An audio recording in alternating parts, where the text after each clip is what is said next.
like the workers. Who knew? Up they went every day until Little Phil had it all set. Now I call him Little Phil because that's a rough translation. You may have heard him called Philippe Petit. Philippe Petit had his crews bringing this stuff up, and on the appointed day on the rounds, they had brought up all the equipment they needed, the rigging. They had secured it somehow at the corner where the two World Trade Centers were closest together. At the given moment, they shot an arrow with a string connecting one quarter to the other. The string tied to a rope, the rope to a cable. Then finally, a cable not much thicker than a man's thumb. At the appointed time, his crews went down to the sidewalk and they said, "Look!" Even in New York City, that works. People looked, and there was the incredible. A man on a wire, holding a pole. Back and forth he went, connecting one tower to the other. "I know this story," said the old man, "because 50 years ago in September, I sat in an arena, and he was on the other end, walking a slack wire, juggling, doing whatever he wanted, it seemed." Philippe Petit in 1974 was hired by Ringling Brothers to do the longest indoor walk there was at the time, the New Orleans Superdome.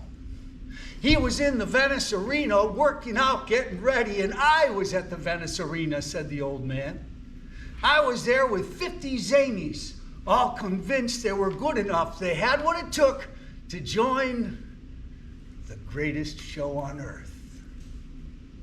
One day when we were done clowning around, he came over and we talked to him.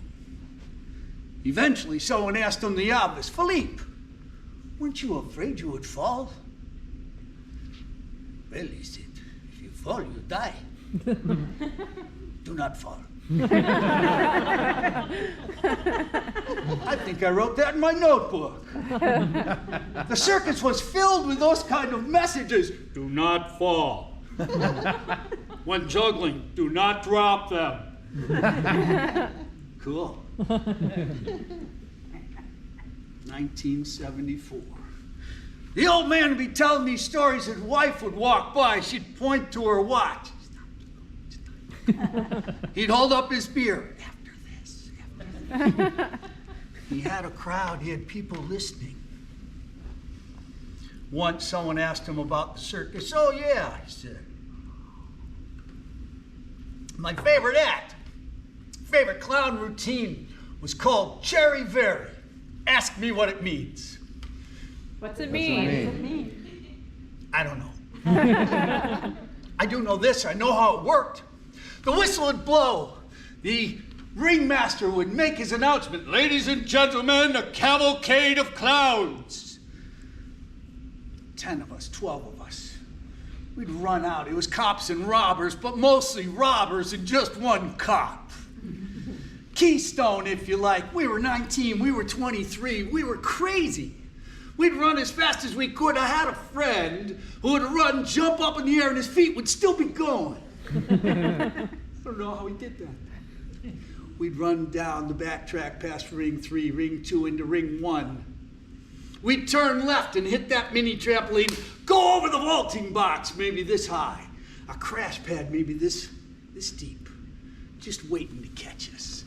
You hope. You'd be flying and then on your face on the crash pad, roll over, and the next guy is right here. Do I know you? It was crazy. It was zany. It was speeding fast. The cop would jump up on the vaulting box, blowing his whistle and waving that silly wand he had, that billy club made of foam rubber. "Hey, you guys!" Under one leg, under the other. He'd catch the third one. Whoa! Straight down on the mat.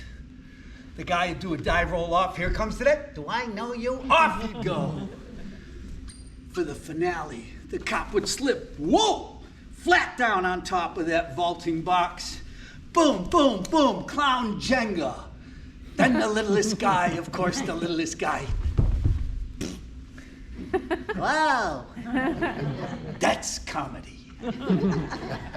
For the finale, ladies and gentlemen, they would hold up a hoop. On it it said, "The greatest clowns on earth." Dick Monday could do a full flip with a twist. Colin, I think, did a double. Show off.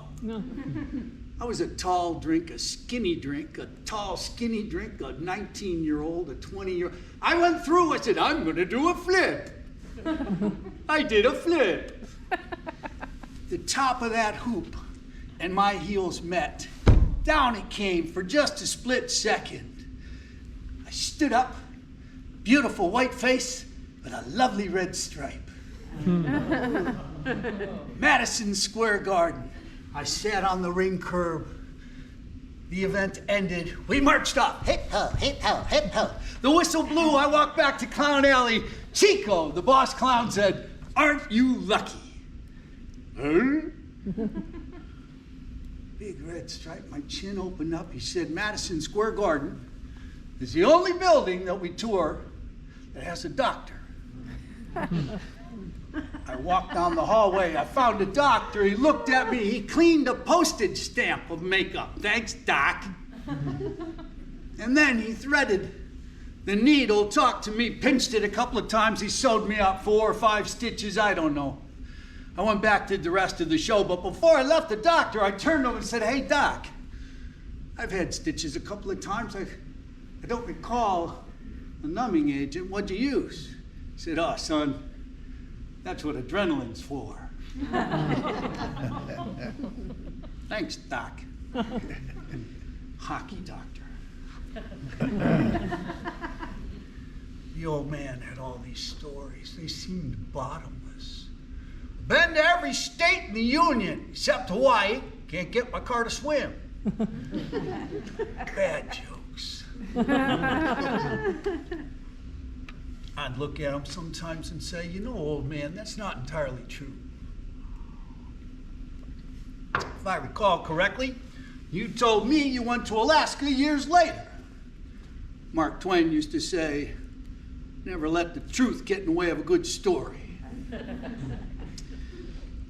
Sometimes his stories became irritating. I don't know how to describe it. Perhaps it was just a steady diet of nostalgia. Like anything, a steady diet's not really healthy, and nostalgia to me is not a bad thing, but a steady diet of it just separates you from reality. It insulates you, and I've seen insulation. It's soft, it's pink, you want to touch it, you want to sleep on it, but insulation gets under your skin and irritates the hell. I said, "Oh man, when are you going to start telling the truth? When are you going to say something that's real instead of these punchline stories? You know, you talk about the circus like it's really something. What'd you last, 2 years?" He said, "They hired 8 of us. 3 of us lasted 1 year. 2 of us lasted 2 years."